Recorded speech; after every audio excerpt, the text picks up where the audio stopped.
Hello and welcome to RME TV, and this is going to be a review of a case for the Nexus 10. It's from Amazon. As you can see, it came in its original packaging today, traditional Amazon packaging, and it's a red case for the Nexus 10, like I said. Now it's a PU leather case, meaning it is a plastic leather rather than it being real leather, and it's a protective skin stand case cover, and also has some wallet slots for the Google Nexus 10. So let's get this package open. It comes in this little plastic bag. Open that up.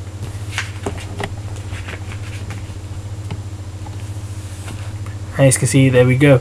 We have the case. You can see there it's got a little clip thing to hold the case together, a little lock, which is magnetic, which is pretty nice. Clips into place. Does not feel like leather or very plasticky indeed. Probably comes across the camera as well, doesn't look anything like leather, I would say. But then again, for your price, you're paying around about £14. You know, it's alright, it's going to do the job. You can see the stitching there, it's got on the side, very well done. All the way around the case, you've got the metal clip there. See at the back of the device, you've got the camera cut out. We've got the camera cut out for the flash and the microphone there, which is pretty good. You got your your HDMI cut out there. You got your micro USB and 3.5mm headphone jack cut out, and on the top, volume rocker and power on cut out, so you can access all the ports and buttons easily without any trouble. Opens up there, and inside you can see there's the wallets for the Nexus 10. You can put in credit cards, business cards, you know, those kind of cards there. Personally, I wouldn't put a card in there. Might scratch the screen when it's on top there with the numbers and stuff. And it's not a velvet like material, it is very hard, so it may cause scratches. So if you want to use this case, I would suggest probably getting a screen protector for the Google Nexus 10, and it's very abrasive. It's not material that's going to clean your screen at all.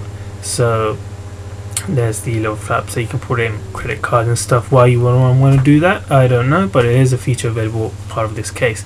Get rid of the plastic packaging inside, and there you can see the plastic casing that's going to hold the Nexus. You can see it's got a little pattern there, very smooth inside, very sturdy feeling piece of plastic that's got the little ridges there that's going to hold the Nexus 10 in place. Got protection for the sides there. You got a cutout for the dock connection or any connection that may come from that cutout there. And let's get the Nexus 10 in there. So here we go. I'm guessing we get it into the top there. It's got the little clips or a lip on the edge of the plastic that's going to hold the Nexus 10 in. So we're going to go top in first. Gonna put the top in there first and gently put it into place, and it should just fit pretty nicely into the case. Push it down on all the sides, on the corners as there, make sure it's all the way in the case. Again, make sure it's all the way in, and the camera struggles to autofocus with the Nexus 10. Sorry about that.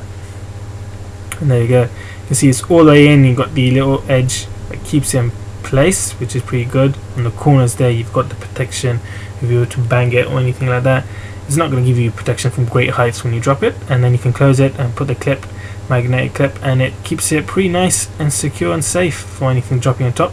There, as I mentioned before, the cutouts for all the ports and buttons, easily accessible.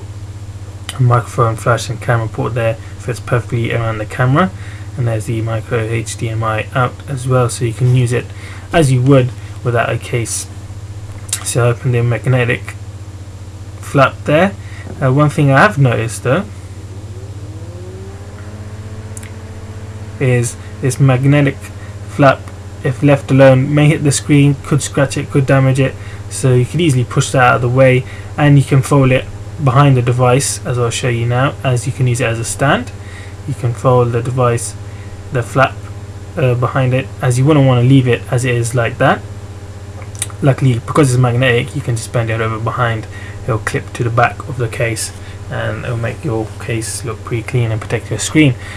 It does the job pretty well, as you can see.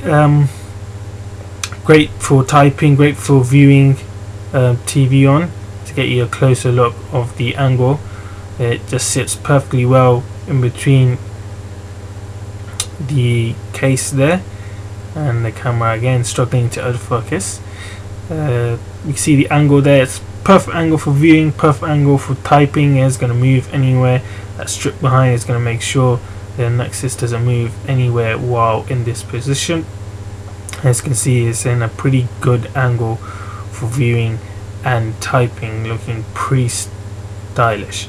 I'm not sure if there's any other positions you can use this case in, but that information will be provided in the description if after this filming I do find that that is the case, as it does not come with any instructions of what you can do. Again, like I said, it's perfect for typing, perfect for viewing, but again, there's no instructions that come with this case of what it can do, so it's all online. All that information in the description below, price, the link, so you can buy it yourself if you want to. It's really just a cheap case, that would do the job meanwhile before the official case comes up. Now, like any other case, it has the wake feature, which is a good thing, which means when you close the case it locks the device. When you open the case it unlocks the device. As you can see, it's pretty responsive there. Closing it there, you can close it with the clip, magnetic clip, which will keep it of course secure, and it's a nice little cheap case. All the information will be in the description below, so if you want to get the case, stay tuned and subscribe and like. And we've got some future videos against the iPad performance and much more coming soon right here on RME TV, so make sure you subscribe. We'll see you next time.